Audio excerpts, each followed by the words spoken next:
ರಾಯಚೂರು ಜನತೆಗೆ ನಮಸ್ಕಾರಗಳು. ತೆಲುಗು ಕನ್ನಡ ಜನರ ಮಧ್ಯೆ ಅನ್ಯೋನ್ಯವಾದ ಸಹೋದರತ್ವದ ಸಂಬಂಧವಿದೆ. ಸಾಕಷ್ಟು ತೆಲುಗು ನಿವಾಸಿಗಳು ಕರುನಾಡ ಭೂಮಿಯಲ್ಲಿ ನಿಂತಿದ್ದಾರೆ. ಕನ್ನಡ ನೆಲದ ಸಂಸ್ಕೃತಿಯೊಂದಿಗೆ ಅವರೆಲ್ಲ ಬೇಸದು ಹೋಗಿದ್ದಾರೆ. చాలా సంతోషం. ఈ కన్నడ నేలపైన అందులో రాయచూరులో ఈరోజు ఈ మీటింగ్ రావడం, మిమ్మల్ని చూస్తూ ఉంటే నాకు ఏమాత్రం అనుమానం లేదు. కర్ణాటక మొత్తం ఎన్డీఏకి వ్యతిరేకంగా ప్రగాఢమైన గాలి వీస్తూ ఉంది. ఈ గాలిలో నరేంద్ర మోడీ అభ్యర్థులందరూ చిత్తుగా ఓడిపోవడం ఖాయమని మరొకసారి మీ అందరికి విజ్ఞప్తి చేస్తున్నా. ఈ రాయచూరికి ఒక ప్రత్యేకత. ఉత్తర భాగాన కృష్ణా నది, దక్షిణ భాగాన తుంగభద్ర నది. ఇక్కడి నుంచి రెండు నదులు కూడా ఆంధ్రప్రదేశ్కి వస్తాయి. అదే దీనికి ప్రత్యేకత. అలాంటి రాయచూరులో మీ అందరితో ఈరోజు మాట్లాడడం ఇది నా పూర్వజన్మ సుకృతంగా భావిస్తున్నానని మరొకసారి మీ అందరికీ విజ్ఞప్తి చేస్తున్నా. మొట్టమొదటిసారిగా ఆంధ్రప్రదేశ్ ప్రజలందరి తరపున 5 కోట్ల ఆంధ్రుల తరపున మీ అందరికి కూడా శుభాకాంక్షలు, మనస్ఫూర్తిగా అభినందనలు. మొన్నే ఎన్నికలైనాయి. 25 సీట్లలో ఎన్నికలు పార్లమెంటుకి, 175 అసెంబ్లీ సీట్లకు ఎన్నికలు మొన్నే జరిగాయి. ఏ మాత్రం అనుమానం లేదు, బ్రహ్మాండమైన మెజార్టీతో తెలుగుదేశం పార్టీ అధికారంలోకి వస్తున్నామని మరొకసారి మీ అందరికీ విజ్ఞప్తి చేస్తున్నాను. కర్ణాటక రాష్ట్రం ఒక మంచి రాష్ట్రం. ఈరోజు ఈ కర్ణాటక రాష్ట్రంలో మీరు చూస్తే దక్షిణ భారతదేశంలో నాలెడ్జ్ ఎకానమీలో అగ్రస్థానంలో ఉండే రాష్ట్రం ఈ కర్ణాటక రాష్ట్రం. ఇక్కడే కాదు, ప్రపంచం మొత్తం ఎవరైనా ఐటీ గురించి మాట్లాడితే వాళ్ళు తప్పకుండా ఇండియా గురించి మాట్లాడాలి.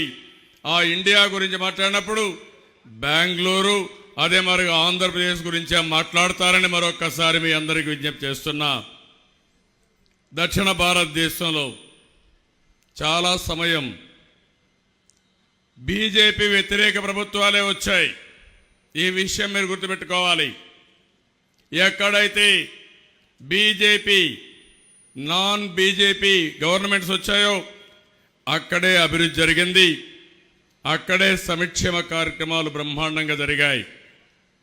అందుకే ఈరోజు అభివృద్ధిలో ముందుందంటే కర్ణాటక. దానికి కారణం ఇక్కడ ఎప్పుడు కూడా బీజేపీ కొంత సమయమే పరిపాలించింది, ఆంధ్రప్రదేశ్ అయితే రాలేదు. అందుకే ఇక్కడ అభివృద్ధి సాధ్యమైంది. ఈరోజు నేను ఇక్కడికి వచ్చింది కర్ణాటక ప్రజలందరినీ కోరడానికి వచ్చాను. మీ అందరికి ఒక పిలిపేయడానికి వచ్చాను. ఈరోజు జాతీయ స్థాయిలో బీజేపీ వ్యతిరేక ప్రభుత్వం రావాల్సిన అవసరం ఉంది. ఆ విషయమే మీకు చెప్పడానికి, మీ ఆశీస్సులు తీసుకోవడానికి ఇక్కడికి వచ్చాను. ఈ మీటింగ్లో మీరు చూస్తే కాంగ్రెస్ పార్టీ ప్రెసిడెంట్ రాహుల్ గాంధీ గారు, JDS all India president Deve Gowda గారు, నేను కూడా వచ్చామంటే రాబోయే రోజుల్లో దేశంలో నరేంద్ర మోడీ పోతేనే ఈ దేశానికి విముక్తి. ఈ విషయం మీరు గుర్తుపెట్టుకోవాల్సిన అవసరం ఉంది. ఒకసారి గతాన్ని మీరు ఒకసారి ఆలోచించాలి. 5 సంవత్సరాల కంటే ముందు మాటలు చెప్పారు, మభ్యపెట్టారు, అన్నీ చేస్తామని చెప్పారు. ఏది చేయని వ్యక్తి ఈ నరేంద్ర మోడీ గారు. ఇప్పుడే మన నాయకుడు, ప్రియతమ నాయకులు దేవేగౌడ గారు వచ్చారు. గట్టిగా చప్పట్లు కొట్టి అందరూ అభినందించాల్సిన అవసరం ఉంది. ఆ రోజు వచ్చినప్పుడు చాలా విషయాలు చెప్పారు. మామూలు విషయాలు కాదు, దేశాన్ని బాగు చేస్తానని, అగ్రస్థానంలో పెడతానని అనేక మాయ మాటలు చెప్పి ప్రజల్ని మోసం చేసిన వ్యక్తి ఈ నరేంద్ర మోడీ గారు. స్వాతంత్రం తర్వాత నరేంద్ర మోడీకి క్లియర్ మ్యాండేట్ ఇచ్చారు. ఆయనకి ఎలాంటి ఇబ్బందులు లేవు. అలాంటి మ్యాండేట్ ఇస్తే ప్రజల్ని మోసం చేసి దేశానికి నష్టం చేసిన వ్యక్తి ఈ నరేంద్ర మోడీ గారని చెప్పి కూడా నేను మీకు తెలియజేస్తున్నా. ఒక్క నిర్ణయం, డిమానిటైజేషన్, పెద్ద నోట్ల రద్దు. ఈరోజు పెద్ద నోట్ల రద్దు చేసి అందరికీ ఇబ్బందులు సృష్టించారు, దేశానికి ఇబ్బందులు సృష్టించారు. ఈ ఒక్క నిర్ణయం వల్ల 2% అభివృద్ధి ఆగిపోయింది. 50 లక్షల మందికి ఉద్యోగాలు పోయినాయి. ఈ విషయం నేను చెప్పడం కాదు, మొన్నే ప్రేమ్జీ ఇన్స్టిట్యూట్ ఒక సర్వే చేసి 15, 16, 2 సంవత్సరాల్లో 50 లక్షల ఉద్యోగాలు పోయినాయి. దానికి కారణం నరేంద్ర మోడీ తుగ్లక్ చర్య కారణం అని చెప్పి కూడా నేను మీకు తెలియజేస్తున్నా.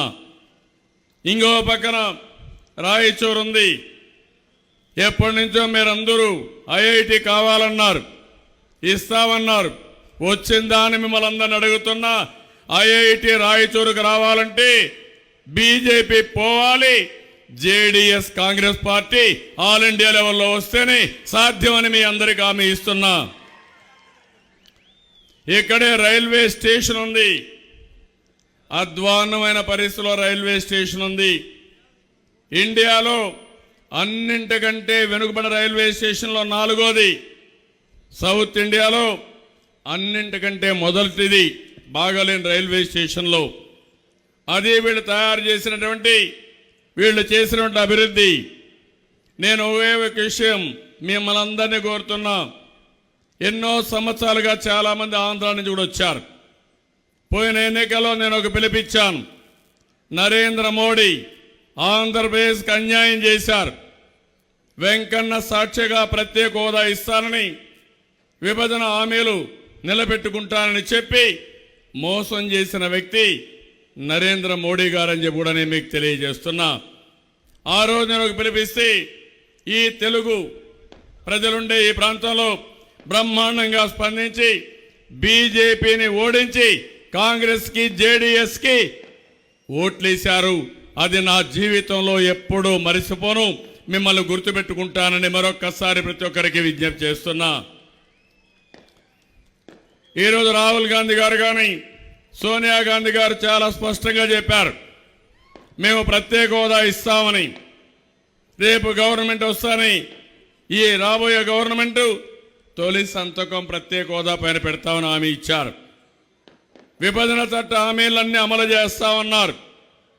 పోలవరం ప్రాజెక్టుని జాతీయ ప్రాజెక్టుగా పెడితే ఇంకా 4,600 కోట్లు ఇవ్వాలి.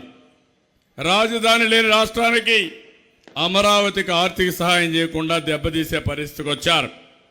నేను అందుకనే మిమ్మల్ని అందరినీ కోరుతున్నా, ఎవరైనా తెలుగు వాళ్ళు ప్రపంచంలో ఎక్కడున్నా వారు చేయాల్సిన పని బీజేపీని చిత్తుగా ఓడించడానికి ప్రతి ఒక్క ఓటు కూడా వేరే పార్టీలకు వేయాలని పిలిపిస్తున్నా.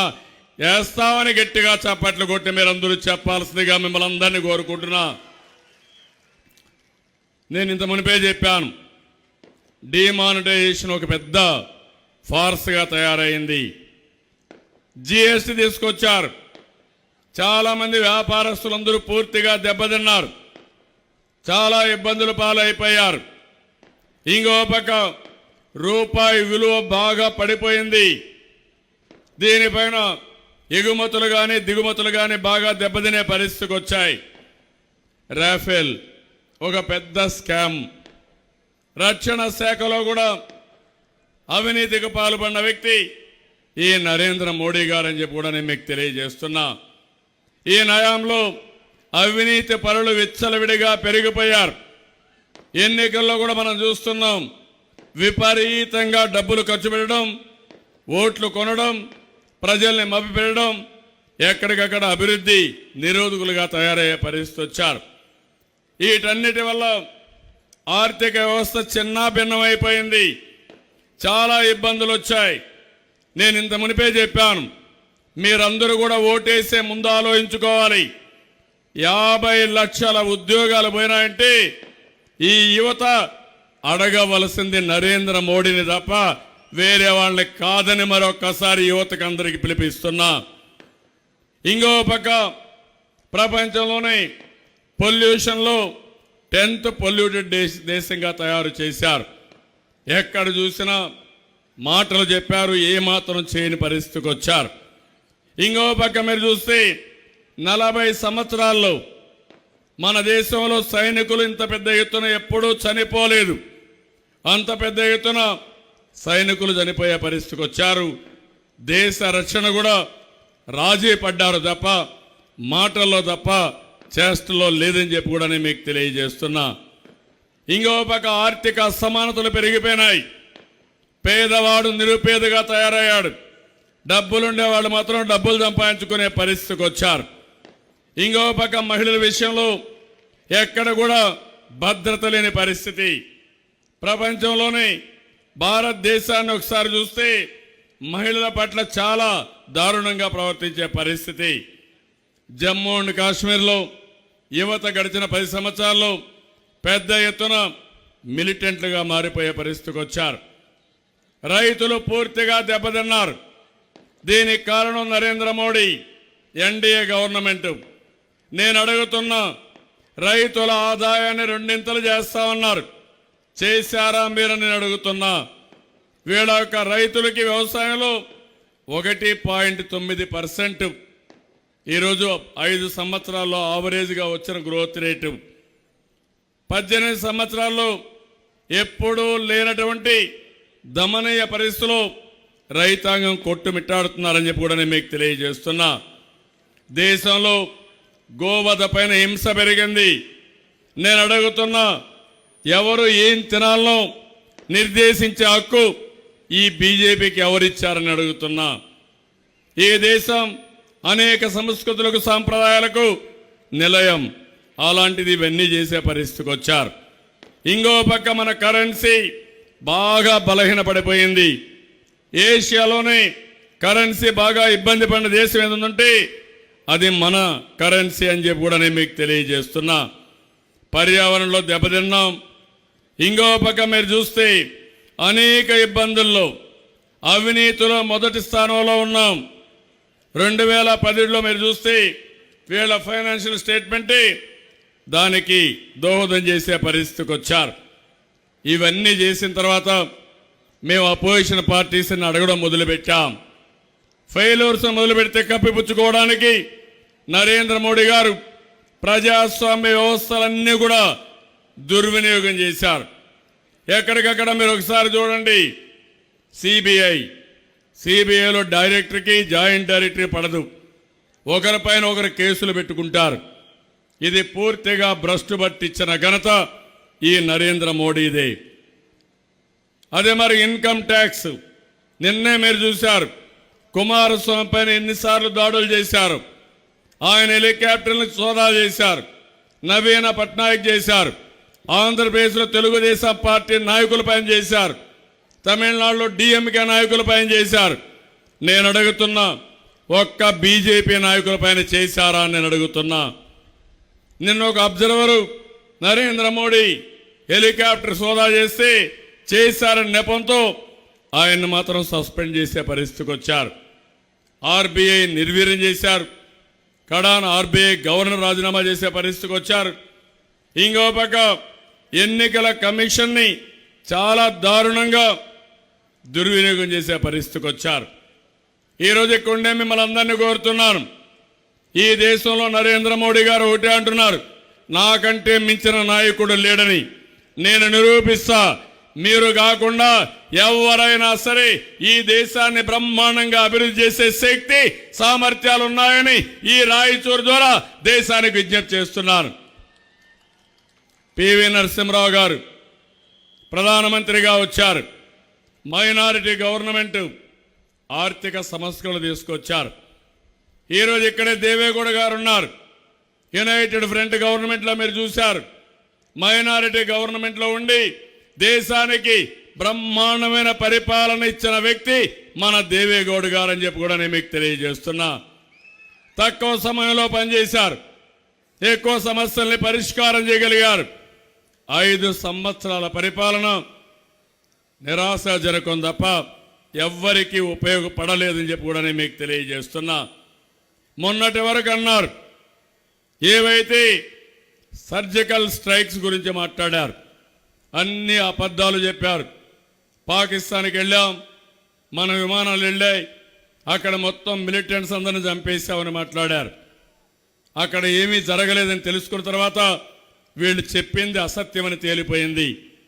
దానిపైన ఇటీవల కాలంలో మీరు చూస్తే మతాన్ని రెచ్చగొట్టాలని ప్రయత్నం చేస్తున్నారు. భారతదేశంలో హిందువులు కానీ, ముస్లింలు కానీ, క్రిస్టియన్లు కానీ అన్ని మతాలు కలిసి ఉండాల్సిన అవసరం ఉంది. మత విద్వేషాలు రెచ్చగొట్టి దేశాన్ని అశాంతి పాలు చేయాలని ఆలోచిస్తున్నారు. ఇది జరగడానికి వీలు లేదని మీరు ఒకసారి కోరుతున్నా. అది కూడా ప్రజల్లో వీళ్ళకి సానుకూలంగా రాకపోతే నిన్నేదో కులం తీసుకున్నారు, నేనేదో బీసీ కాబట్టి కావాలని నా మీద దాడులు చేస్తున్నారని మాట్లాడే పరిస్థితికి వచ్చారు. ఈ రాయచూరులో ఉండే మిమ్మల్ని అందరినీ ఒకటే నేను కోరుతున్నాను. ఈరోజు కావాల్సింది దేశ భవిష్యత్తు కావాలి, దేశానికి సంపద సృష్టించే వ్యక్తులు కావాలి, దేశానికి అన్యాయం చేసే వ్యక్తులు కాదని చెప్పి కూడా నేను మీకు తెలియజేస్తున్నా. మొన్నే ఆంధ్రప్రదేశ్లో ఎన్నికలు జరిగాయి, నిన్న తమిళనాడులో, మిగిలిన దేశంలో అన్ని ప్రాంతాల్లో ఎన్నికలు జరిగాయి. ఈరోజు వీళ్ళు ఒకటే ఆలోచిస్తున్నారు, ఈవీఎంఎల్ని వీవీప్యాట్లను కూడా మేనేజ్ చేయాలని. మీ అందరికీ తెలుసు, ఈ దేశంలో టెక్నాలజీ నేనే ఆ రోజు ప్రమోట్ చేశాను రాజకీయ నాయకుల్లో. ఇప్పుడు కూడా కోరుతున్నా, ట్రాన్స్పరెన్సీ రావాలంటే ఈవీఎం కౌంట్ చేయాలి, వీవీప్యాట్లో వచ్చే స్లిప్పులు కూడా కౌంట్ చేయాలి. ఈ రెండు కౌంట్ చేసి రెండు టాలీ అయితే అప్పుడు మనం సాటిస్ఫై అవుతాం తప్ప ఎక్కడన్నా చిన్న మ్యానిపులేషన్కి అవకాశం ఉన్నా చాలా ఇబ్బందులు పాలవుతామని చెప్పి కూడా నేను మీకు తెలియజేస్తున్నాను. ఈ సందర్భంగా నేను ఈరోజు మిమ్మల్ని అందరినీ ఒకటే కోరేది, ఈ ప్రభుత్వం వల్ల మనకి ఏమీ లాభం లేదు. 2% అభివృద్ధి తగ్గిపోయింది. 3,50,000 లక్షల మందికి ఒక సంవత్సరంలో ఉద్యోగాలు పోయినాయి. దేశం అంతా 3 కోట్ల మందికి ఉద్యోగాలు పోయినాయి. డిమానిటైజేషన్లో మొత్తం డబ్బులంతా తిరిగి బ్యాంకులకు వచ్చాయి, 99.3% వచ్చాయి. అంటే కొండను దువ్వి ఎలుకను కూడా పట్టుకోదండి ప్రభుత్వం ఈ నరేంద్ర మోడీ ప్రభుత్వం అని చెప్పి కూడా నేను మీకు తెలియజేస్తున్నా. ఇంకో పక్క 40 సంవత్సరాల్లో ఎప్పుడూ లేనంత నిరుద్యోగ సమస్య వచ్చింది. ఇంకో పక్క 40 సంవత్సరాల్లో ఎప్పుడూ లేనటువంటి రైతులకు ఆర్థిక సంక్షోభంలో ఇరుక్కునే పరిస్థితికి వచ్చారు. ఎల్పిజి చూస్తే 2 ఇంతలు పెరిగింది. 2014 400 ఉంటే ఇప్పుడు 800 చేశారు. పెట్రోల్ పైన 200% ట్యాక్స్ పెంచారు. డీజిల్ పైన 400% పెంచారు. ఒక్క బ్యాంకులే మీరు చూస్తే 10 లక్షల కోట్ల రూపాయలు నాన్ పర్ఫార్మెన్స్ అసెట్స్ గా బ్యాంకులన్నీ తయారయ్యే పరిస్థితి వచ్చింది. ఇంకో పక్క మన దేశంలో ఉండే నల్ల డబ్బులు విదేశాలకు వెళ్ళిపోయి 50% స్విస్ బ్యాంకుల్లో అకౌంట్లు పెరిగాయి తప్ప వీళ్ళు తెచ్చింది ఏమీ లేదని చెప్పి కూడా నేను మీకు తెలియజేస్తున్నా. దేశంలో అవినీతి పరులు విదేశాలకు పారిపోయారు, వీళ్లే పంపించే పరిస్థితికి వచ్చారని చెప్పి కూడా నేను మీకు తెలియజేస్తున్నాను. ఇలాంటివన్నీ చూస్తా ఉంటే ఈరోజు మనం ఒకసారి చూస్తే పార్లమెంట్లో నరేంద్ర మోడీ స్పెండ్ చేసింది 15 రోజులైతే 200 రోజులు విదేశాల్లో స్పెండ్ చేసిన వ్యక్తి. అందుకని ఈ రాయచూరులో వచ్చినప్పుడు ఒక విషయం నా దృష్టి తీసుకొచ్చారు. తుంగభద్ర డ్యామ్ రిజర్వాయర్ పూర్తిగా సిల్ట్ వచ్చి ఇబ్బందులు పాలవుతా ఉంది. 33 టీఎంసీ నీళ్లు నిల్వ చేసుకోలేకుండా ఇబ్బందులు పడుతున్నారు. దీంట్లో 30% ఆంధ్రప్రదేశ్కి, మిగిలింది కర్ణాటకకి, కొద్దిగా తెలంగాణ ప్రభుత్వానికి కూడా ఉంది. తప్పకుండా ఈ సమస్య నా దృష్టి కూడా వచ్చింది. కర్ణాటక ప్రభుత్వంతో మాట్లాడతాను, కుమారస్వామి గారితో కూడా మాట్లాడి ఈ సమస్య పరిష్కారం చేయడానికి తప్పకుండా ప్రయత్నం చేస్తామని ఈ రాయచూరు మీటింగ్లో రైతులకు అందరికీ విజ్ఞప్తి చేస్తున్నాను. అందుకని నేను మళ్ళా ఒకసారి మిమ్మల్ని అందరినీ కోరుతున్నా. ఈరోజు మీ మీటింగ్ చూస్తున్నాను, నాకు ఏమాత్రం అనుమానం లేదు, బ్రహ్మాండమైన స్పందన ఉంది. ఇదే స్పందన దేశమంతా ఉంది. నరేంద్ర మోడీ గారి ఇంటికి సాగనంపే సమయం ఆసన్నమైంది. ప్రతి ఒక్కరూ ముందుకు రావాల్సిందిగా మరొకసారి కోరుతూ, కర్ణాటక మొత్తం జేడీఎస్ అదేవిధంగా కాంగ్రెస్ అభ్యర్థుల్ని ఇటు పార్లమెంట్లో బ్రహ్మాండంగా గెలిపించి రేపు నూతన ప్రభుత్వానికి మీరందరూ సహకరించవలసిందిగా మరొకసారి అందరిని కోరుకుంటూ, తెలుగు వారందరినీ మరి ఒక్కసారి విజ్ఞప్తి చేస్తున్నాను. నేను స్వార్థం కోసం రాలేదు, ఈ దేశం కోసం వచ్చాను, ప్రజాస్వామ్యం కోసం వచ్చాను, భవిష్యత్తు కోసం వచ్చాను. అందుకే మిమ్మల్ని అందరినీ రిక్వెస్ట్ చేస్తున్నా, ప్రతి ఒక్క వ్యక్తి కూడా నరేంద్ర మోడీకి వ్యతిరేకంగా ఓటేయాలి. బీజేపీ అభ్యర్థులను చిత్తుగా ఓడించి జేడీఎస్ని కాంగ్రెస్ అభ్యర్థులు గెలిపిస్తామని హర్షాన్ని ఆమోదాన్ని తెలియజేయాల్సిందిగా కోరుకుంటూ అందరికీ నమస్కారాలు. జై హింద్, జై జన్మభూమి. వార్తావాణి న్యూస్ ఛానల్ ఎప్పటికప్పుడు రాజకీయ, సినీ విశేషాలు, స్పోర్ట్స్ మరియు సాంకేతిక పరమైన మరెన్నో విషయాలను మన ముందుకు తెస్తుంది. మరింత సమాచారం కొరకు వార్తావాణి న్యూస్ ఛానల్ ని సబ్స్క్రైబ్ చేయండి.